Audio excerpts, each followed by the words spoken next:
चांदनी जी, क्या कहना चाहते हो? कल जो एक इंसिडेंट हुआ अर्चना गौतम जी के साथ, जी। आप भी you are also from the same industry and उनको जिस तरह से मैनिपुलेट किया गया, जी। आपकी क्या प्रतिक्रिया है इस पे? देखिए, ये बहुत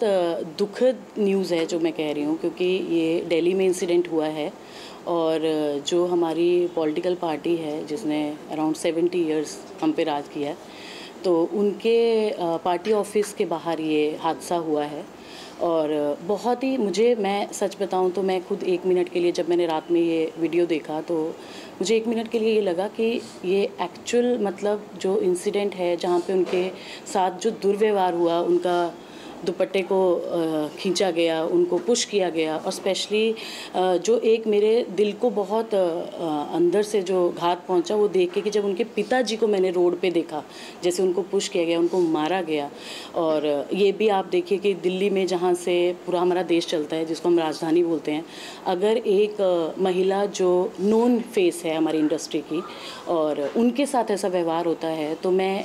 शौक हूँ कि जो आम औरतें वहाँ पे कभी जाती होंगी या आप कह लो हेल्प के लिए, या जैसे आम कार्यकर्ता जाते हैं जिनमें कि बहुत सारी महिलाएं हैं आज के डेट में जो हमारे राजनीति से जुड़ी हुई हैं, तो उनके साथ कैसा व्यवहार किया जाता होगा, ये मेरा मतलब इसको सोच के मैं थोड़ा घबरा गई एक बार देख के कि ऐसा इंसिडेंट कैसे हो सकता है, उनके साथ कैसे ऐसा दुर्व्यवहार किया जा सकता है।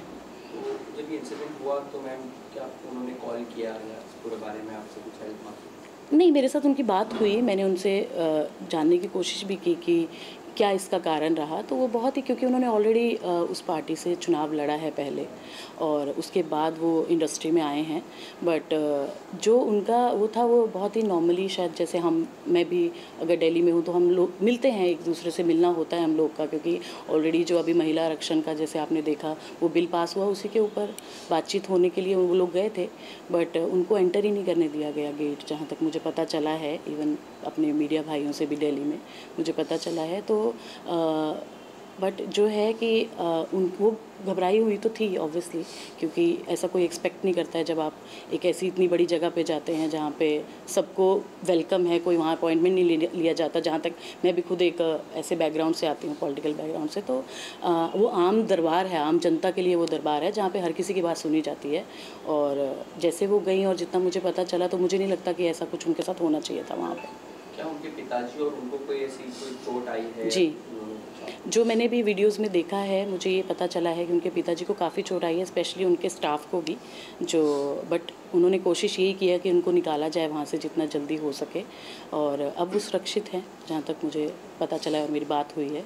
तो पिताजी के साथ तो काफ़ी मतलब बहुत ही ख़राब व्यवहार हुआ है, अर्चना के साथ तो हुआ ही हुआ है, बट उनके पिताजी को जैसे टारगेट किया गया और जैसे उनको मारा पीटा गया वहाँ पे, आप देख भी रहे होंगे, जितने भी हमने सोशल मीडिया पे वीडियोस देखे हैं उसमें भी वो एकदम सड़क पे गिरे हैं, और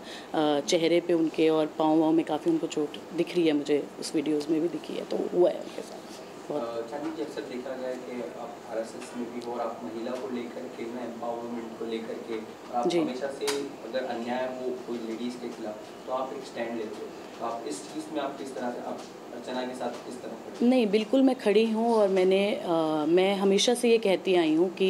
जैसे अभी हमने हाल ही में मणिपुर का हादसा देखा, यूपी में हम लोग देखते रहते हैं, आए दिन कुछ ना कुछ ट्विटर पे भी आप देखते हो, ऐसे कुछ शर्मनाक वीडियोज़ हैं। मुझे ये समझ में नहीं आता कि औरत को क्यों ऐसे टारगेट किया जाता है हमेशा। और मैं अर्चना जी हैं, चाहे अर्चना जी की जगह कोई और भी होती, मैं उनको भी पूरा सपोर्ट करती हूँ, और मैं चाहती हूँ कि इस पर लीगल कार्रवाई हो इसको, क्योंकि जैसे आप अभी देख रहे हैं कितनी हम लोग उत्साहित थे जब हाल ही में मोदी जी ने पार्लियामेंट में महिला आरक्षण को लेके बिल पास किया। और ये बहुत ही मतलब आप देखिए, दो चीज़ें जहाँ पे एक तरफ कांग्रेस के बाहर, ऑफिस के बाहर ये हो रहा है दुर्व्यवहार, और दूसरी तरफ हमारी प्रेजेंट गवर्नमेंट इतना काम कर रही है महिलाओं को लेके, तो मैं तो उनके साथ पूरा सपोर्ट में हूँ, और लीगली उनको कोई भी अगर हेल्प चाहिए तो मैं उनके साथ बिल्कुल खड़ी रहूँगी, और उन जैसी कितनी जो भी महिलाएं हैं उनके साथ हमेशा मैं खड़ी रहूँगी। फिल्म निर्माण क्षेत्र में आना कैसे हुआ, मतलब एंटरटेनमेंट इंडस्ट्री में निर्माता बनना, वो भी महिला का होकर कितना चुनौतीपूर्ण था आपका जी, मैं खुद एक माँ हूँ, मेरी खुद की 13 साल की बेटी है। तो 2019 में मैंने फिल्म इंडस्ट्री में अपना करियर शुरू किया था एज प्रोड्यूसर,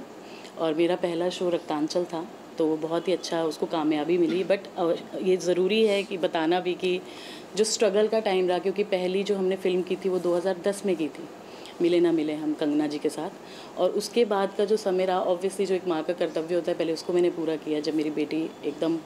ग्रो हो गई, वो स्कूल जाना शुरू कर दिया, वो खुद की टेक केयर कर सकती थी, तो उसके बाद उसकी परमिशन से कि क्या मैं काम कर सकती हूँ अभी, तो मैंने इंडस्ट्री को ज्वाइन किया। और मुझे खुली बाहों के साथ, मैं सच बताऊँ तो मुझे इंडस्ट्री ने वो दिया, सपोर्ट किया। और इसीलिए आज मैं आपको सच बात बताती हूँ, क्योंकि कहीं ना कहीं इसका जो मैं आज बात करना चाहती थी उसका एक कारण ये भी है, क्योंकि जब ऐसे इंसिडेंट होते हैं तो लोग महिलाओं को इंडस्ट्री में भेजने से, स्पेशली गर्ल्स को जो अपना करियर शायद यहाँ ढूंढती हैं, उनको भेजने से लोग डरते हैं। बट एक ये मैसेज भी जाता है कि हम जो महिलाएं प्रोड्यूसर हैं या और भी फील्ड में, चाहे वो आप मेकअप आर्टिस्ट ले लो, डिज़ाइनर्स ले लो, जितने भी बेस्ट वो हैं, और मतलब एक्ट्रेसेस ले लो, आज जागरूक है हमारा समाज और एक दूसरे को जो सपोर्ट करता है। ये बॉम्बे की एक अलग फीलिंग भी है, जहाँ पे कुछ भी ऐसा कभी गलत होता है तो पूरा बॉम्बे एक साथ होता है, पूरी इंडस्ट्री एक साथ होती है, और हम सब कोशिश करते हैं कि हमें न्याय मिले और हम लोग जो है ऐसी घटनाएं दोबारा ना हो। तो एज अ प्रोड्यूसर आप कह लीजिए, या सेम इंडस्ट्री में हम काम कर रहे हैं, तो मेरे को ये लगता है कि हमें इसके बारे में आवाज़ उठानी चाहिए। और भी मेरे इंडस्ट्री के जितने फ्रेंड्स हैं, मैं चाहती हूँ कि इस बारे में बात हो, उनको इस बात पे न्याय मिले और दोबारा ऐसी कोई घटना किसी के साथ भी ना हो, चाहे वो महिला। ये देखा जाए तो ये इंसिडेंट हुआ अभी तक के किसी की भी तरफ से, पॉलिटिकली कांग्रेस की तरफ से कोई बयान नहीं आया और अभी तक माफ़ी भी नहीं आई है। देखिए, मैं तो चाहूँगी, क्योंकि कोई भी पॉलिटिकल पार्टी है, अगर उनके ऑफिस से स्पेशली अब जैसे कांग्रेस का आज ही मैं मीडिया में देख रही थी नाम बाहर आया है, तो मैं चाहूँगी, मैं रिक्वेस्ट भी करूँगी प्रियंका जी से और राहुल गांधी जी से कि जो भी लोग इसमें इन्वॉल्व हैं आपकी पार्टी के, उनसे माफ़ीनामा लिया जाए। उनको जो भी है, उनको इस अपराध की जो भी सज़ा मिलनी चाहिए लीगली, वो उनको मिलनी चाहिए। क्योंकि भीड़ में एक औरत पे अत्याचार करना, उसके बालों को नोचना, उसके पिताजी के साथ ऐसा व्यवहार करना, उनके स्टाफ के साथ ऐसा व्यवहार करना, और मैं जानना चाहती हूँ कि ऐसा क्यों उन्होंने किया। और इनके ऐसा वो मैसेज छोड़ रहे हैं कि अगर उनके ऑफिस के बाहर लोग सुरक्षित नहीं हैं तो फिर हमारा फ्यूचर कांग्रेस के साथ क्या है, ये आप सब देख ही सकते हैं। चांदी जी, आप देश की सबसे बड़ी जो संगठन है आरएसएस, उसके साथ भी आप जुड़े हैं, तो जी, आपकी संगठन में बात हुई इस मुद्दे को लेकर के? नहीं, अभी तो मेरी बात नहीं हुई है, क्योंकि मैं खुद ही, मतलब आप सोचिए कि मैं एक ऐसा सोर्स हूँ, मैं उनका जो आरएसएस का जो विश्व मांगल्य संगठन है उसके मैं फिल्म उद्योग की हेड हूँ। मैं उनकी तरफ से फिल्म उद्योग में जब भी कोई ऐसी बातचीत होती है, हम लोगों को जोड़ते हैं मातृत्व के लिए,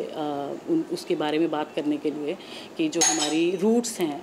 स्पेशली वो कितनी स्ट्रॉन्ग होनी चाहिए। देखिए, उनका कारण ही ये है विश्व मांगल्य संगठन का, ये संगठन बनाने का आरएसएस का, कि जो हमारी मदर्स हैं, जो आज की जो महिलाएं हैं, चाहे वो गर्ल हैं, जो आज के 50 साल बाद जो हमारा समाज है, हमारे जो बेटियां हैं, हमारे जो बेटे हैं, उनको ऐसा